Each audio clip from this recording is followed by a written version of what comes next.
நெஞ்சார நான் நேசிக்கின்ற என் அன்பு உறவுகள் அனைவருக்கும் வணக்கம்.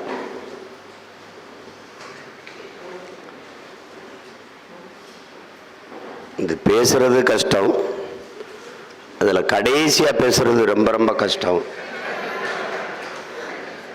அதில் பசியோடு இருக்கிறவங்க கிட்ட பேசுறது ரொம்ப ரொம்ப கஷ்டம்.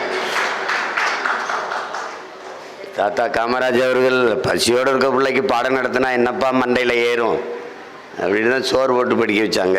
விவேகானந்தர் வெறும் வயிற்றில் வேதாந்தத்திற்கு இடமில்லைங்கிறாரு. சரி, இந்த கோட்பாடுகளை ஏற்ற மாதிரி அன்னை ஒரு கோட்பாடு சொல்கிறேன். பசித்திருப்போம் பசித்திருப்போம், உண்டு விட்டால் உறங்கி விடுவோம் என்பதற்காகவே பசித்திருப்போம்.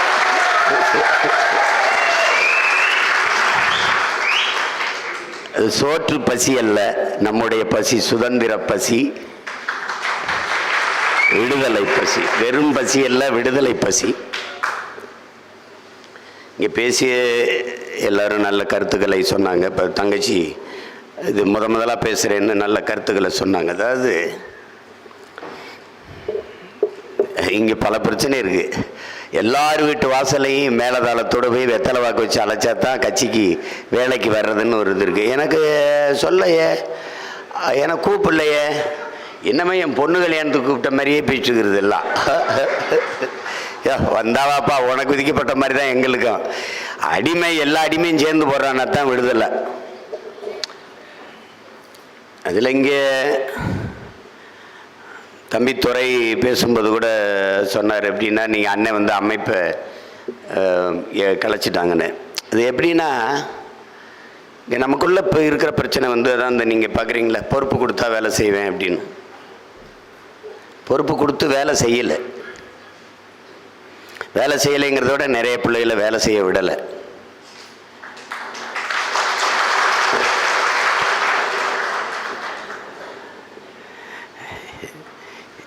கப்பலை ஓட்டிகிட்டு போகிறானே எனக்கு தெரியும்ல,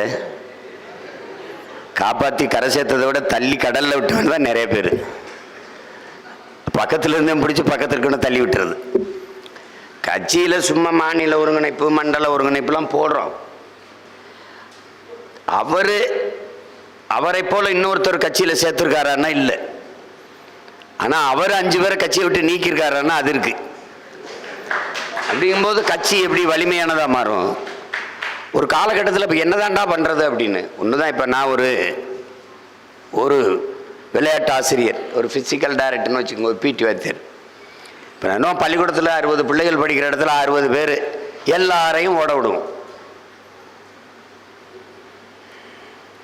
எல்லாரையும் ஓட விடும்போது ஒரு குறிப்பிட்ட நேரத்துக்குள்ளே, ஒரு கால அளவுக்குள்ளே யார் வேகமாக ஓடி வந்து இந்த கோட்டை தொடுறாங்களோ அவங்கள கொஞ்சம் பேரை வெளியில் எடுப்போம்.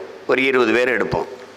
அந்த 20 பேரை ஓட விடுவோம். அந்த 20 பேரில் மிகச்சிறப்பாக ஓடுறது யாருக்கு சிறப்பாக ஓடுறது, கை வச்சு கால் வச்சு யாருக்கு சிறந்த வலிமை இருக்குது, இந்த ஸ்டாமினாங்கிறோம்ல, உடல் ஆற்றல் திறன் எப்படி இருக்குது. சில பேர் இப்படி ஓடுவாங்க, ஐயா அப்படி வீசி ஓடுவான், அப்படி ஓசுவாங்க. நல்ல பயிற்சி எடுத்த ஓட்ட வீரன் ஓடும்போது பார்த்து கொண்டே இருக்கலாம், அவ்வளோ பேரழகாக இருக்கு. நீங்கள் வேணா பாருங்கள். அந்த உடல் மொழியே தனி. அது சிலருக்கு இயற்கையிலே இருக்கும். அந்த மாதிரி ஆற்றல் இருக்கிற பிள்ளைகளை தனியாக எடுக்கிறது. அவனுக்கு மொத்தம் 60 பேரில் ஒரு 6 பேர் தேர்வான். அந்த 6 பேருக்கு பயிற்சி கொடுத்து ஊட்டமான உணவு கொடுத்து நல்ல காலணி உடை இதெல்லாம் கொடுத்து அவனை பயிற்சி கொடுத்து தேத்தணும். அப்போ எவன் சிறப்பாக ஓடுறானோ அவனுக்கு தான் வாய்ப்பு. அதுதான் இந்த தேர்தலில் நடந்திருக்கு. எவன் சிறப்பாக ஓடுறானோ அவனுக்கு வாய்ப்பு, எவன் பொறுப்பாக வேலை செஞ்சானோ அவனுக்கு பொறுப்பு. இப்போ பொறுப்பு வாங்கியிருந்தவர்கள்லாம் பொறுப்பாக வேலை செய்கிறாங்களா, அப்புறம் வெளியில் வெறுப்பாக இருக்கிறாங்களாங்கிறது நீங்கள் யோசிச்சுக்கிறீங்க. ஏன் வெளியில் போக வேண்டிய தேவை இருக்குது? எல்லா பொறுப்பையும் உங்ககிட்ட தான் 1 வருஷம் இல்லை 2 வருஷம் இல்லை 6-7 வருஷம் கொடுத்துருந்தோம். என்ன நடந்திருக்கு? ஒன்றும் இல்லை. திருச்சியில் பல கூட்டங்கள், பல ஆர்ப்பாட்டங்கள், பல போராட்டங்கள், பல மாநாடுகள், பெரிய பெரிய கூட்டங்கள் போட்டோம். ஒன்றும் இல்லை. அதனால பயன் என்ன? ஒரு விளைச்சலும் இல்லை. அது காரணம் என்ன? இப்போ 40 வேட்பாளர்கள்ட்டையும் கேளுங்க, இப்போ ஜெனிஃபர்கிட்ட கேளுங்க, ராஜேஷ்கிட்ட கேளுங்க. இது யார் வேலை செஞ்சான்னா ஈடுபாட்டோடு இந்த பிள்ளைகள் வேலை செஞ்சாங்கன்னா அவங்க சொல்லுவாங்க, ஈடுபாட்டோட எவன் வேலை செய்தானோ அவன்தான் பொறுப்புக்கு தகுதியானவன், அவனுக்கு இப்போ பொறுப்பை போடுவோம். என்ன இருக்கு? எந்த எதிர்பார்ப்பும் இல்லாதவன் வேலை செய்யும் போது அவன்கிட்ட எந்த எதிர்பார்ப்பும் இருக்காது. நாளைக்கு பொறுப்பு கொடுத்தால் தான் வேலை செய்வேன் என்று சொல்லுகிற ஒருவன் நாளை பதவிக்கு வந்த பிறகு, கட்சி ஆட்சி அமைச்சிருச்சு, ஒரு பொறுப்புக்கு வந்துட்டான், பணம் கொடுத்தா தான் வேலை செய்வேன்னு சொல்லுவானா சொல்ல மாட்டான்? அதை மட்டும் சொல்லு. என் பணி என் கடன் பணி செய்வது, அது வருது வரலை. நீ தினம் ஜெபிக்கிற, தினம் தொழுகிற, தினம் கோயிலுக்கு போகிற, அப்படி கையோட கடவுள் வரம் கொடுத்து வீட்டுக்கு அனுப்பிடுறாரா என்ன? நீ வேண்டிக்கிட்டே இருக்க ஒரு நம்பிக்கையில் கடவுள் உனக்கு உதவிடுவார்னு. அது மாதிரி தான் நீ வேலை செஞ்சுக்கிட்டே இருக்கணும். எப்படி ஒரு அரசன், அவனுக்கு வாரிசு இல்லை, தனக்கு பிறகு நாட்டை ஆளுகிற இளவரசன் யாரு? முடிவெடுக்கணும். அப்போ என்ன செய்கிறான்? குடிகளுக்கு ஒரு பேரறிவிப்பு, பறை முரசரை அரைந்து பறை அறிவிக்கிறான். அல்ல பேரறிவிப்பு சார், எல்லாரும் வாங்கடா. அவனுக்கு ஒரு 12-13 வயசில் இருக்கிற சிறு பிள்ளைகளில் எல்லாருக்கும் ஒரு தேர்வு வைக்கிறான்.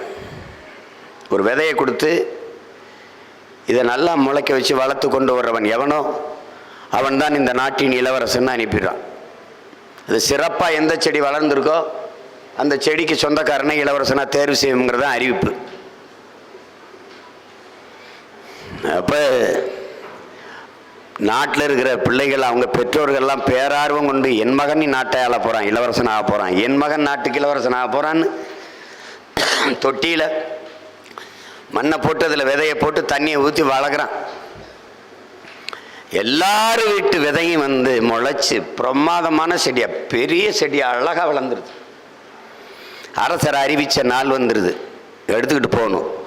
ஆனால் ஒரு ஓலை குடிசையில் ஏழை தாயின் மகனாக பிறந்த ஒரு சிறுவன் அந்த விதையை போட்டான், தண்ணியை ஊற்றுனா முளைக்கவே இல்லை.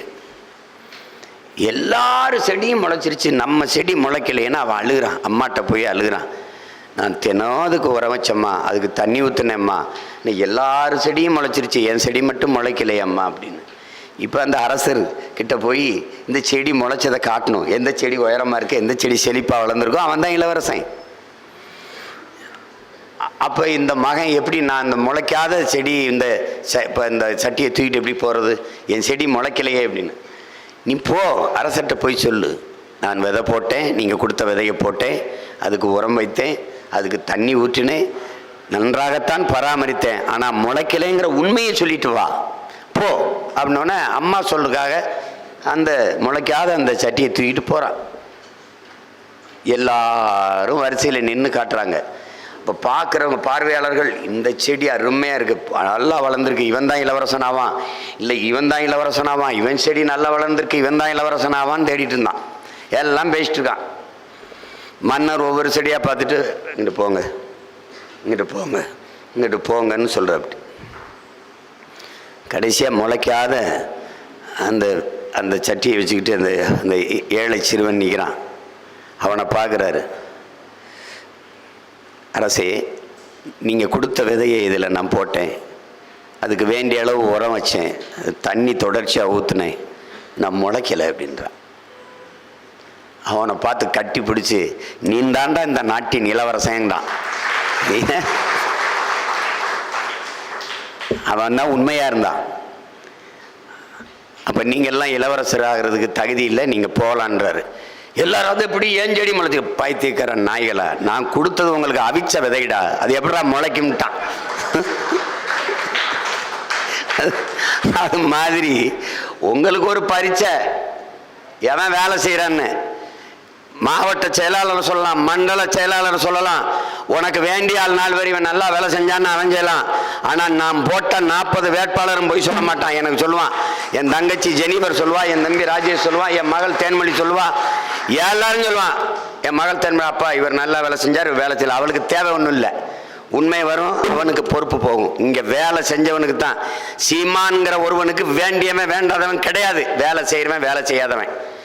இயங்குறவனோடு இயக்கம் இயங்கி கொண்டிருக்கும், இயங்காதவனை விட்டு போய்கிட்டு இருக்கும். இதில் என்ன வேண்டிய, இந்த அரங்கத்தில் இருக்க எல்லாரும் எனக்கு ஒரே மாதிரி மதிப்பு, ஒரே மாதிரி அன்பு, ஒன்று தான். இங்கே எல்லாரும் ஒன்று தான். புதுசாக கட்சியில் சேர்ந்தவர், கட்சி ஆரம்பிக்கும் போது இருந்தவர், அப்படிலாம் ஒன்றும் கிடையாது. அப்படிலாம் ஒன்றும் கிடையாது. புதிதாக ஒருவர் வருவதை இணைக்காமல் கட்சி எப்படி வளரும்? கட்சி எப்படி வளரும்? அப்படிலாம் செய்ய முடியாது. நான் ரொம்ப நாளாக கட்சியில் இருக்கேன், சீட்டு கொடு, அப்ப நீ வேற கட்சிக்கு போ. ஒருத்தர் இருப்பார், அவர் மகனை கொண்டு வருவார், அப்புறம் பேரனை கொண்டு வரணும், நீ வேற கட்சிக்கு போய். உனக்கு நிறையா கட்சி இருக்கு. ஒரு கோட்பாட்டை நீ உள்வாங்கிக்கணும். உன் லட்சியம் வெல்லணும்னா உன் கட்சி வெல்லணும். கட்சி வெல்லணும், லட்சியம் வெல்லணுமா இல்லை நீ வெல்லணுமா? நீ ஜெயிக்கணும்னா, நீ ஜெயிக்கிறதுக்கு எவன் இடம் கொடுக்குறான்னு அங்கே போ. உன் லட்சியம் வெல்லணும், கட்சி வெல்லணும்னா கட்சி என்ன முடிவெடுக்குதோ அதை செய்ய பழகிக்க. சும்மா போயிட்டு இந்த 40 தொகுதியில் தகுதி இல்லாத ஒருவரை அண்ணன் நிறுத்திட்டேன்னு யாராவது நினைச்சா எனக்கு சொல்லு. இந்த 234 தொகுதியிலே நான் நிறுத்த போற வேட்பாளரை பார். அண்ணா இவருக்கு தகுதியே இல்லை, நிறுத்திட்டீங்கன்னு யாரையாவது சொல்லு பாப்போம்.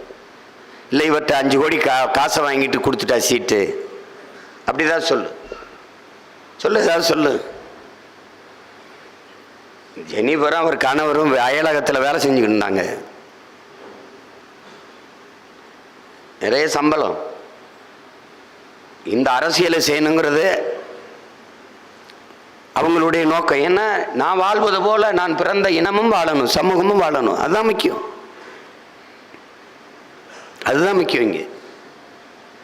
இங்கே இருக்கிறவங்கெல்லாம் இருக்கீங்கல்ல, உங்களுக்கெல்லாம் ஒரு நாளைக்கு அல்லது ஒரு மாதத்துக்கு இவ்வளோ வருமானம்னாது ஒரு உறுதி இருக்குல்ல. உங்கள் அண்ணனுக்கு ஏதாவது இருக்குன்னு நினைக்கிறீங்களா? நீங்கள் ₹1 வருமானம்னு உறுதி கிடையாது. அப்போ எப்படின்னா சாப்பிட்றது? பிச்சை தான் எடுக்கணும். என்ன பண்ணுறது?